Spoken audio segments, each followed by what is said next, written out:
रत्नागिरी तालुक्यातील चाफे येथे एक भीषण अपघात झाला आहे। वेगवान आयशर टेम्पोने दुचाकीला जोरदार धडक दिली, ज्यामुळे दुचाकीस्वाराचा जागीच मृत्यू झाला। या अपघातामुळे संतप्त झालेल्या जमावाने टेम्पो पेटवून दिला, यामुळे परिसरात तणाव निर्माण झाला आहे। ही घटना आज सकाळी 11 वाजण्याच्या सुमारास घडली।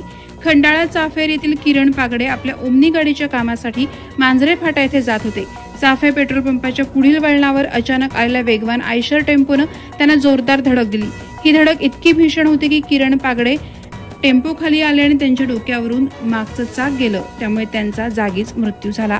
सर्वात धक्कादायक म्हणजे अपघातानंतर टेम्पो चालकानं घटनास्थळावरून पळण्याचा प्रयत्न केला। दुचाकी टेम्पोच्या पुढच्या चाकाखाली अडकलेली असतानाही त्याने वाहन थांबवलं नाही आणि तब्बल 1 किलोमीटरपर्यंत दुचाकी फरफटत नेली। मात्र स्थानिकांना हे लक्षात येताच त्यांनी त्याचा पाठलाग केला आणि टेम्पो थांबवला। अपघातानंतर संतप्त झालेल्या ग्रामस्थांनी टेम्पो चालकाला रोखलं। त्यानंतर जमावाचा संताप अनावर झाला आणि त्यांनी टेम्पो पेटवून दिला। या घटनेनं परिसरात तणाव निर्माण झाला होता। परिस्थिती हाताबाहेर जाऊ नये म्हणून जयगड पोलीस घटनास्थळी दाखल झाले। एपीआय पाटील आणि त्यांच्या पथकानं तात्काळ कारवाई करत परिस्थिती नियंत्रणात आणली आहे। प्रहार डिजिटलसाठी उदय महाकाळ, खंडाळा, रत्नागिरी।